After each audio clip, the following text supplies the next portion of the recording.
Now at 6 and streaming on CrossroadsToday.com, a jury in Victoria sentenced this man to prison for sex charges involving children. And 3 separate mass shootings shake the nation this 4th of July, leaving 3 dead in Fort Worth, Texas. Plus, Attorney General Ken Paxton will not testify at his own impeachment trial. We are looking at a few little showers that rolled into the coastal bend and the crossroads today. They're not going to be a problem. In fact, they're all beginning to collapse right now. That means fireworks tonight are going to look really good over at the community center. We'll have more coming up in just a moment. And the Coach of the Year of Class 2A had yet another successful year. That's coming up in sports. You're watching 25 News now at 6. Good evening and thank you for joining us. I'm Karina Garcia. Don Brubaker has the night off. This 41-year-old man will spend the next 30 years in prison. Friday, a Victoria County jury found Joshua Clayton Kynack guilty on charges of sex abuse involving children. The incidents happened in 2018 and 2019. A Victoria County grand jury indicted him last March. The jury found him guilty after just 2 hours of deliberations and sentenced him to 30 years in prison after deliberating for an hour. Around 3:30 this afternoon, emergency workers were busy with an SUV that flipped over. It happened south of Hanselman Road on Highway 59 South. Police say the driver had a blowout on their SUV and 4 people were in the vehicle, including 2 children. They all went to the hospital as a precaution. Now at least 10 people are dead and dozens of others are hurt across 3 separate mass shootings in 3 major cities, including Fort Worth, Texas. 3 cities, 3 deadly mass shootings this 4th of July weekend. A street celebration in Fort Worth, Texas interrupted by gunfire overnight. Everybody was right here and they was just popping fireworks, like doing burnouts and stuff, and then there was a lot of gunfire that just started ringing out, and then everybody just started running everywhere. When the bullets stopped, at least 3 people were killed, 8 others injured. Fort Worth investigators say they're searching for suspects in this case. A different city, Baltimore. A few people who cowardly decided to shoot up a big block party celebration for a community. But a familiar scene, gun violence at a July 4th block party Sunday. 2 people were fatally shot, over 24 others injured. Police say they believe there are at least 2 shooters in this case. 1 heavily armed gunman was captured by Philadelphia police overnight after 7 people were shot, 5 of them fatally, at multiple locations around the city's southwest side. This male was wearing a bulletproof vest. He also had a scanner and an AR-style rifle and a handgun. This country needs to re-examine its conscience when it comes to Congress or the state legislature and try to figure out how we get these guns out of these people's hands. 2 of the shooting victims, children ages 2 and 13, survived. Officials Tuesday said they are in stable condition. I'm Laura Aguirre reporting. And we're going to take a closer look at that gunfire that broke out on that 4th of July party in Fort Worth, Texas last night. What you are seeing on your screen is just moments before the gunfire erupted.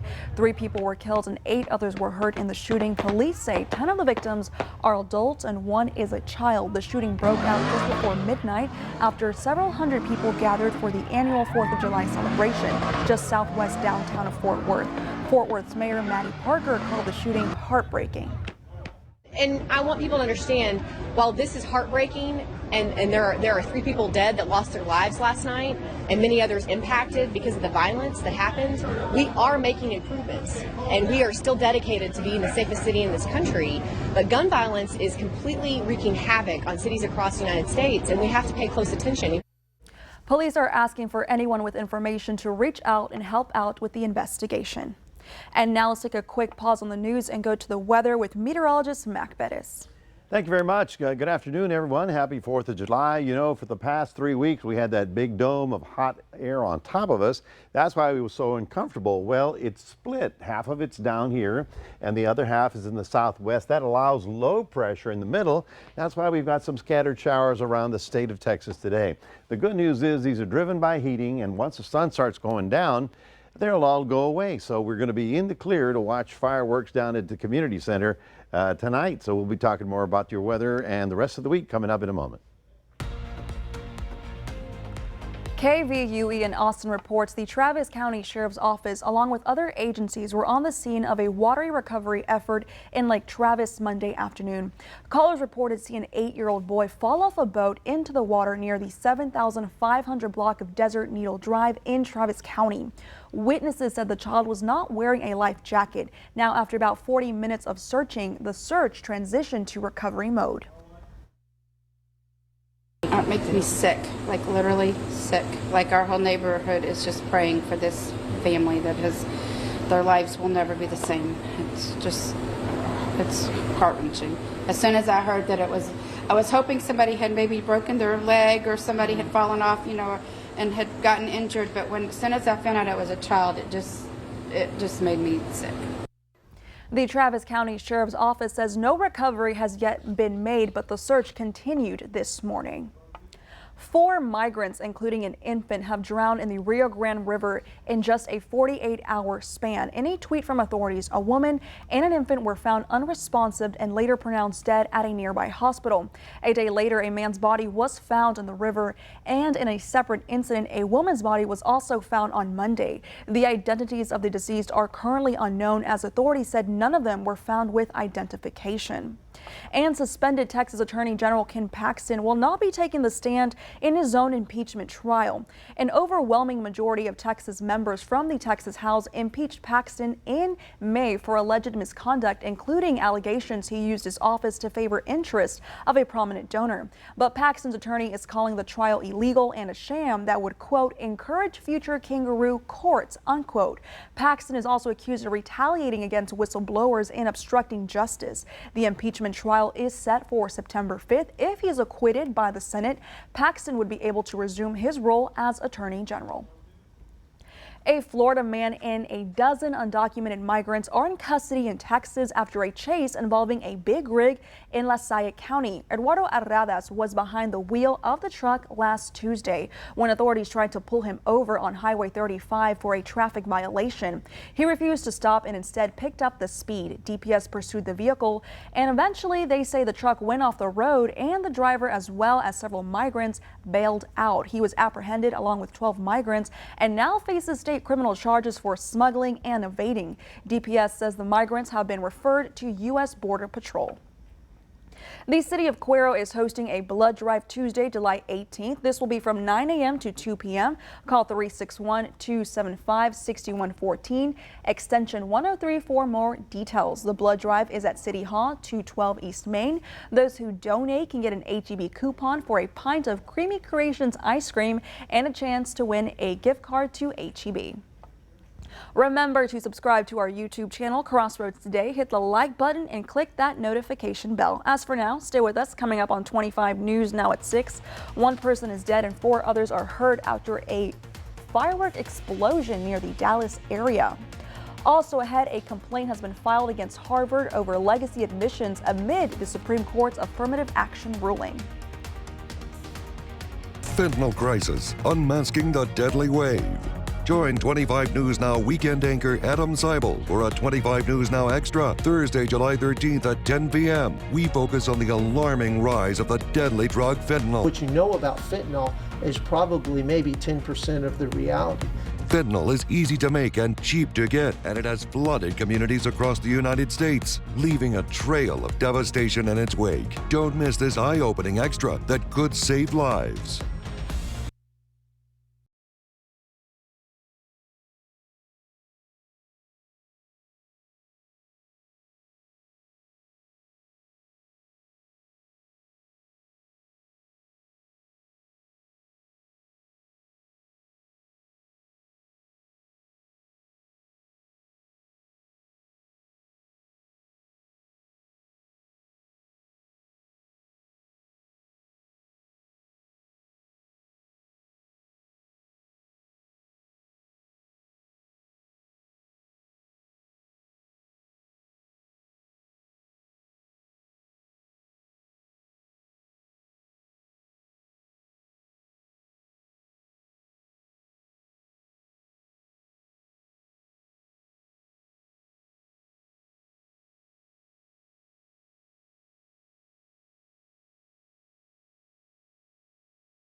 person is dead and 4 others hurt in Upshur County near Dallas after a firework explosion.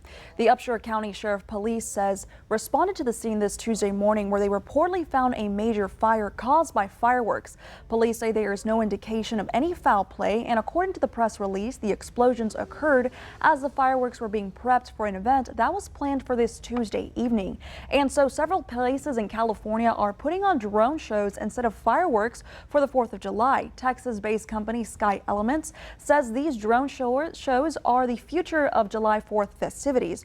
Now, while traditional fireworks shows are fun and exciting, they do pose some risks. Multiple fire agencies in the Bay Area have warned against the use of fireworks in an effort to prevent wildfires. The loud bangs can also affect those suffering from PTSD. As we all know, fireworks come with the 4th of July, so it's important to make sure your pets are safe and cannot escape when they become frightened by the fireworks. This is a popular time for pets to run away from homes because the loud booms of the fireworks can startle them and cause them to run away. So make sure the doors and fences are secure, and you can also get your pets microchipped to ensure that they are safe. And this brings us to your viewer poll this evening. Scan that QR code on your screen to vote now. Today we ask you, would you prefer a drone show over a fireworks show? Yes or no? We take a look at these results today, and 39% say yes and 61% stand at no. We want to keep on hearing your opinion. Come to crossroadstoday.com/vote to take part, and we're going to have an update on 25 News Now at 10. Now, moving forward, following the Supreme Court striking down affirmative action in higher education admissions, legacy college admissions are now under scrutiny. Several civil rights and advocacy groups filing a complaint against Harvard for its practices surrounding legacy and donor preferences that they claim disproportionately favor white students. Several civil rights groups are petitioning the federal government to force Harvard to stop giving preferential admissions to children of alumni, known as legacy admissions, and those who give large donations. The civil rights groups are challenging this, saying it discriminates against students of color. The complaint claiming nearly 70% of Harvard's donor-related and legacy applicants are white, and they receive a substantial boost based on their status. And the groups say preferential treatment has nothing to do with an applicant's merit. Instead, it is an unfair and unearned benefit that is conferred solely based on the family that the applicant is born into. The complaint also notes that many colleges and universities are weighing whether to ditch legacy admissions. Some, like the University of California schools, say they've stopped the practice. What we're doing is looking at the life circumstances of the applicant and evaluating those, and then trying to do our best job in picking the appropriate applicants to join us. The complaint is asking the Department of Education to declare legacy admission illegal and force Harvard to end them, as long as the university receives federal funding. Harvard declined to comment about the complaint regarding legacy admissions. Melissa Adon, ABC News, Los Angeles. Today, Congressman Al Green attended the Hostage and Wrongful Detainees mural unveiling. The mural depicts the 15 Americans who are held hostage and wrongfully detained in foreign prisons. This is one of the many means by which the Bring Our Families Home campaign brings awareness to the identities of loved ones separated. The mural is located on 1203 Westheimer Street in Houston. Well, good afternoon, everybody. We did get a few little afternoon showers rolling around the area. Nothing severe, nothing to mess up the night's activities. We, of course, hope you had a good 4th of July. Now, tomorrow, we have a better chance at getting more shower activity, and we'll be talking more about that coming up in a moment.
Well, good afternoon, everyone. Happy 4th of July. I hope you had a good day out there. I mean, if you caught the little shower that came through today, you were very lucky. Yesterday, we actually had Monday 0.04 of an inch of rain, but this is part of the change in our weather pattern that I was promising you all last week. Right about now, we're at 95 degrees. It feels like 102. Your high today did get up to 97. Not exactly much of a break, but it just didn't feel as brutal as it did the last couple of weeks. I don't know, that's just, maybe we're just used to it. So again, yesterday we did get the 400s. For today, we got no actual rainfall in the rain gauge, but we did have rain around the region. Now, temperatures, again, still in the upper 90s, but it's just not as intense as what we had for the past couple of weeks. These are your forecast highs for tomorrow: 93 Houston, 95 for us, 95 in San Antonio as well. We actually have a better chance of getting more shower activity again tomorrow and on into Thursday, so that's going to be fun. Now, well, this is a classic sea breeze thing. The land gets warm, the sea breeze comes in, pops a few little showers, and they roll inland. You can see it almost in a straight line all the way down to Karnes City, right about there. And where the rain is occurring, the temperatures have mitigated. So they're right about here in Abilene. I think they're at 78, 79 degrees right now because of that thunder shower. But a little bit heavier activity up in the northeast portions of the state, moving on into Louisiana. Now we look across the nation, and this is what happened. This was the bubble that was on top of us for so long and brought us that brutal weather. It moved down into the Gulf, and we're getting around it. Remember, the air is going, the wind is blowing in this direction clockwise, and we're getting a stronger fetch of tropical moisture coming into the area. That's what's popping the little rain showers. Now, you see a bunch of clouds here. What is that going to do is the question. I'm looking at the Atlantic and not seeing anything really active. Now here in the Lesser Antilles, they're getting a lot of rain, but it's not an organized system, so no problem there. But what I'm looking at is right here. Now, ordinarily you'd say, oh, it's just a cluster of thunderstorms. Yeah, I know, but it's got this round thing, and will it get a circulation? So far, nothing is telling me that it's going to organize that I'm watching it, because I'm thinking it's going to go in this direction and bring some enhanced rain chances to our area, southern portions of the state, in the next day or two. Along the Pacific, it's also fairly quiet right now after getting 2 storms last week, and I believe they're going to have 2 more this next week. So our forecast then is pretty simple. This is basically for after the 4th of July, so this is after the party's over. Looking for a low of 83 in Port Lavaca tomorrow morning, getting up to 91, partly cloudy with scattered showers. Okay, good stuff. In Cuero, 79 in the morning, getting up to 93 in the afternoon. Still also expect a few little light afternoon showers in that area. And of course, all this stuff, collapses once the sun goes down, so it's not a problem. So get a load of our rain opportunity. This is pretty good. I haven't seen this in a while. 40%, 60%, 30% Friday, and then we get to back old hot and humid by the time we get to the coming weekend. That is your 7-day forecast. Reminding everybody, we do have a QR code. Scan that and put Crossroads Today on your phone. Now we'll toss it back to Karina. Thanks, Mac. And now here's Sports Director Gina Perez. Thanks, Karina. The Victoria Generals are hotter than a firecracker on the 4th of July. See how hot after the break.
At a crossroads, the Texas High School Coaches Association is honoring an area coach with the Baseball Regional Head Coach of the Year Award. The winner is from Region 5 and Class 2A, and it's none other than Shiner's own Daniel Bedecker.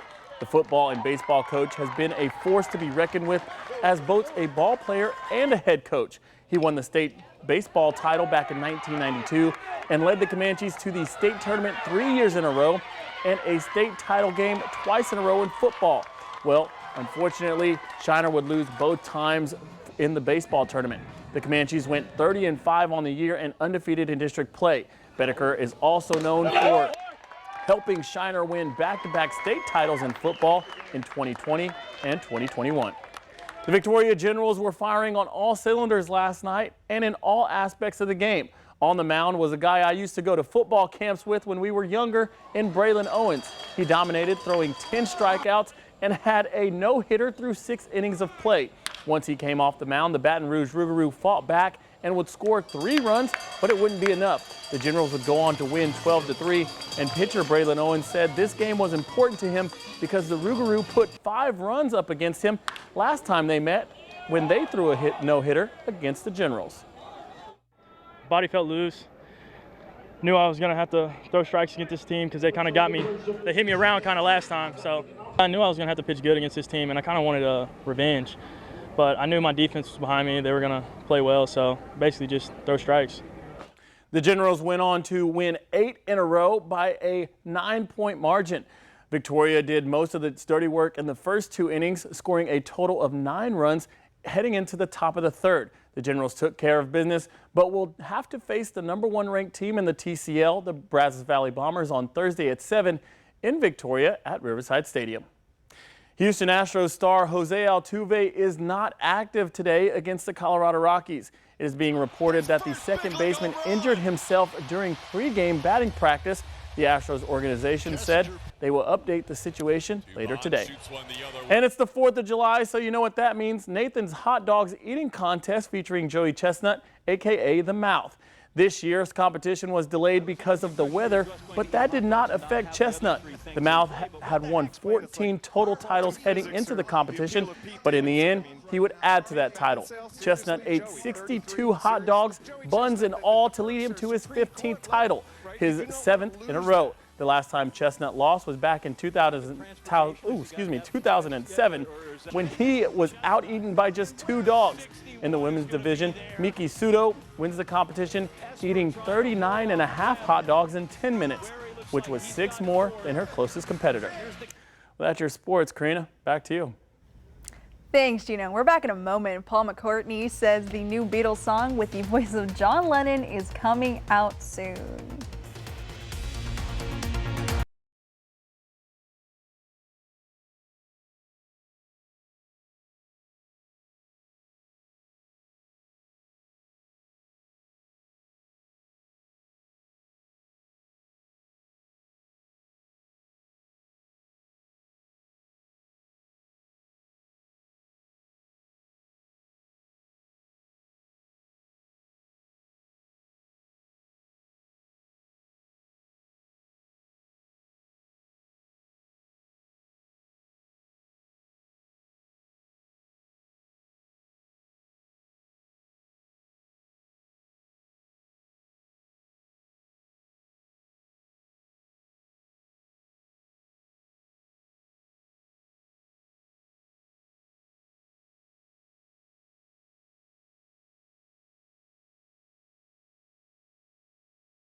Paul McCartney told BBC Radio Tuesday producers used artificial intelligence to mix a new Beatles song using John Lennon's voice. It comes from a demo he and McCartney worked on decades ago. McCartney says engineers used AI to produce vocals on the track performed by a computer version of John Lennon. The legendary guitarist and singer admits it's, quote, kind of scary, unquote, but he also says there's both a good side and a bad side to artificial intelligence. Wow. I feel like artificial intelligence, it's like he said, it's good and bad. Absolutely, because that's freaky deaky. It is freaky. You've seen it with Elvis, you saw it with Tupac, and then even Drake earlier this year. Yeah. So, I mean, it's right. So it's about to blow up. A new Beatles song's coming out 50 years later. 50 years later with the voice of John Lennon. Yeah, amazing. Artificially made. Hey, folks, for those of you going to the community center to watch the fireworks tonight, have a great time. The rain is over. You're not going to worry about that. I mean, take your fluids, take a hat, but the sun will go down. It'll be a very pleasant evening. Now, tomorrow we have a better chance at getting more showers and even more rain opportunity on Thursday. Before we get to the weekend, we're going to dry up and get back to that hot and humid stuff. But I hope you had a great time today, barbecuing, playing with a water hose, eating hot dogs, whatever you were doing, sitting on the couch. I don't know. After Gino's sports section with that hot dog eating contest, hot dogs are just, they don't look appetizing anymore. Watermelon. Watermelon. Let's stick with watermelon this 4th of July. Alrighty. Well, thank you, Mac, and thank you, Gino, and thank you for joining us. We hope to see you back here tonight for 25 News Now at 10.